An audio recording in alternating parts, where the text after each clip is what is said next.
I'm Giselle Velarde, and I am going to present an open source and reproducible implementation of LSTM and GRU networks for time series forecasting.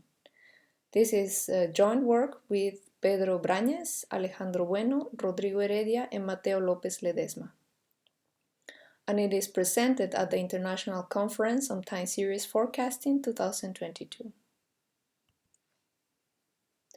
Why open source? Well, this relates to our own experience. We found it challenging to compare our own work with closely related studies, and indeed, our initial motivation was to use deep learning for stock market forecasting.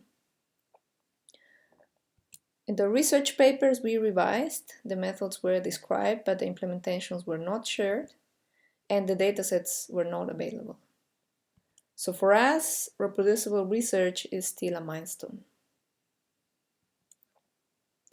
I am just going to share with you a visual abstract of our work. We use two datasets, a dataset called activities. It comprises 10 synthetic time series resembling wiki activities with 5 days of high activity and 2 days of low activity. The second dataset is the BANKEX Dataset, composed of stock time series closing prices of 10 financial institutions. We trained recurrent neural networks of the type long-short-10 memory and gated recurrent unit, and compared them with a baseline that basically repeats the last observed value.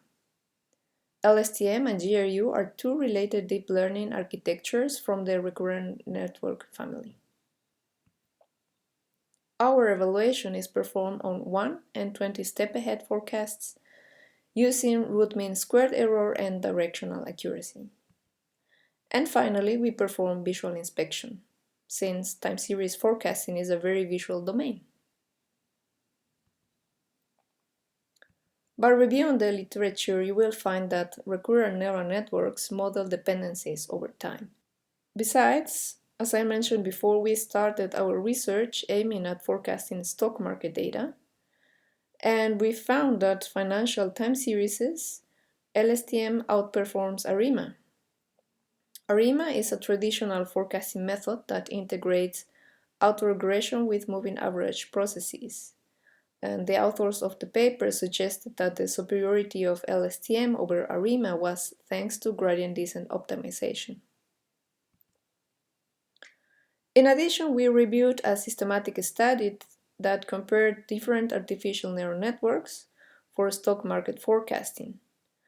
More specifically, the authors evaluated architectures of the time LSTM, GRU, convolutional neural networks, and extreme learning machines. In their experiments, 2-layer LSTM and 2-layer GRU networks deliver low root mean squared error. Long short-term memory networks were initially developed by Hochreiter and Schmidhuber in 1997. And LSTM consists of a memory cell that regulates its flow of information thanks to its non-linear gating units, known as the input, forget, and output gates, and activation functions. The mathematical description can be found in the paper. Gated recurring units are, as said before, closely related to LSTMs and were initially presented by Cho and their colleagues in 2014. Consist of reset and update gates and activation functions. I will present a general overview of the method with more detail. So we input time series of values over time and output predictions. The first thing is that we normalize every time series in the range 0 to 1, and then define a train and test set partition. Then select one time series to train the network, and this series is selected arbitrarily. So the assumption here is that series in the same dataset should have similar patterns and the networks should be able to optimally be trained.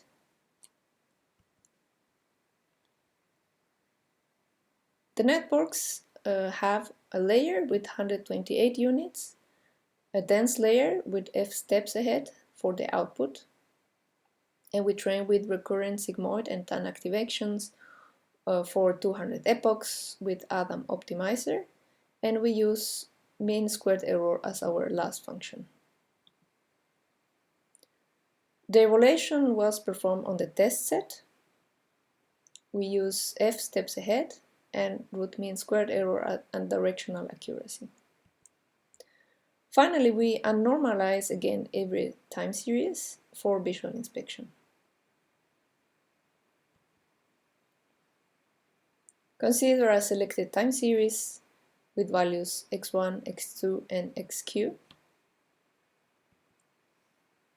What we do is we convert this into a supervised learning problem where we define a window of size w and we chunk the signal so that we have x1, x2 until xw, which is the window we decided, and then we have the targets xw plus 1, xw plus 2 until f, which is the number of steps ahead that we want to predict or forecast.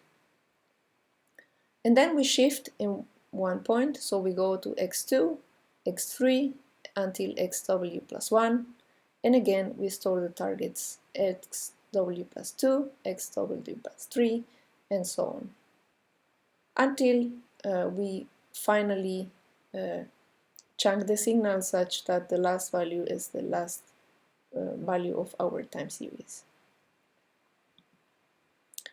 So the condition here is that the steps ahead, or f, is smaller than the size of the window, and this in turn is small as the number of training samples, and again this number is smaller than the size of the whole signal. So therefore, as we have the number of training samples, this is going to be our training and the targets, and the rest will constitute our test set, again with targets. This is our BANKEX dataset. These are the entities we have in the dataset, and we have about 10 years of data from July 2005 until November 2017. This was collected using Yahoo API, Yahoo Finance API. And this is what happens when we normalize all signals, or every signal in the range from 0 to 1. This is our activities dataset, which is a synthetic dataset created resembling weekly activities with 5 days of high activity and 2 days of low activity. The dataset has 10 time series. Initially, a pattern of 5 ones followed by 2 zeros was repeated to obtain a length of 3,584 samples. The series was added a slope, and the original series was circularly rotated for the remaining series in the dataset, to which noise was added, and each sequence was arbitrarily scaled so that the peak-to-peak amplitude of the series was different. Consider, for example, that this dataset could represent the weekly volume of calls, such as there are more calls on business days than on the weekends, or it could represent the number of visitors to a platform with 5 days of high activity and 2 days of low activity.